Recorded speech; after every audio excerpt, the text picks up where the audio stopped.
وزیر اعظم عمران خان نے پیغام جاری کرتے ہوئے کہا ہے کہ ہمارے بدقسمت ہمسائے بھارت کے برعکس پاکستان ان خوش قسمت ممالک میں شامل ہے جہاں ہسپتالوں خصوصاً انتہائی نگہداشت کے شعبہ جات میں کورونا کے مریضوں کی تعداد اور شرح اموات کم ہوئی ہے۔ تفصیلات کے مطابق ٹوئٹر پر جاری پیغام میں عمران خان کا کہنا تھا کہ یہ مثبت رجحان جزوی بندشوں کی ہماری حکمت عملی اور عوام کی جانب سے حکومت کی تجویز کردہ حفاظتی تدابیر اپنانے کا ثمر ہے۔ انہوں نے مزید کہا کہ قوم سے میری اپیل ہے کہ اس مثبت رجحان کے تسلسل کے لیے حفاظتی تدابیر پر عمل درآمد جاری رکھیں۔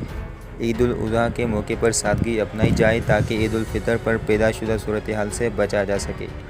جب SOPs پس پشت ڈالے گئے نتیجتاً ہسپتال مریضوں سے بھر گئے۔ میں SOPs کے سخت نفاذ کے احکامات صادر کر رہا ہوں۔